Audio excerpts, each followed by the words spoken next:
The streets of Jericho buzzed with energy that morning. Merchants shouted prices, children darted between stalls, and travelers pressed through the narrow roads. Yet all of Jericho seemed to have one focus. Jesus was passing through. Among the crowd was a man many whispered about, Zacchaeus. He was wealthy, his robe lined with the colors of prosperity. But his name carried weight not of respect but of suspicion.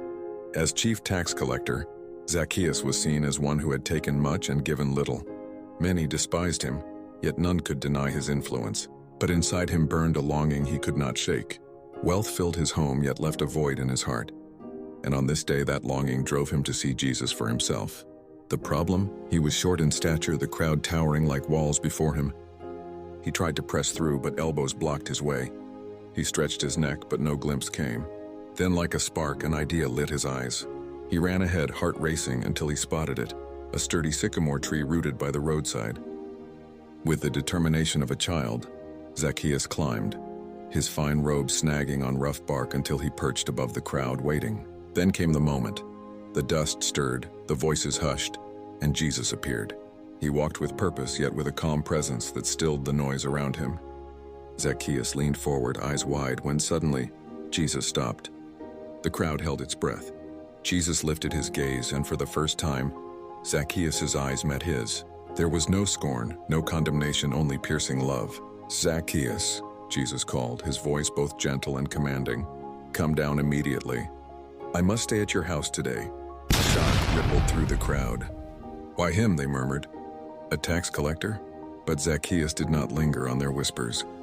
His heart leapt as he hurried down, his feet barely touching the ground. With trembling joy, he welcomed Jesus into his home, and something shifted. The walls of greed that once held his heart crumbled in that encounter.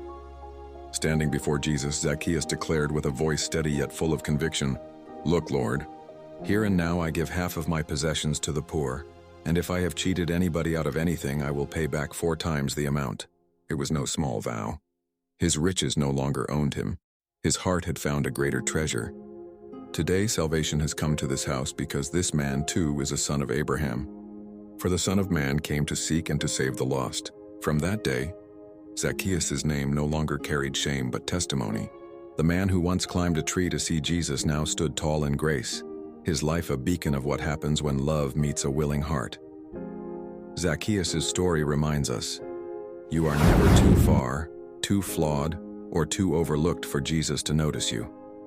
One encounter with him can turn a taker into a giver, a seeker into a witness. Jesus still stops, still calls your name, and still transforms lives.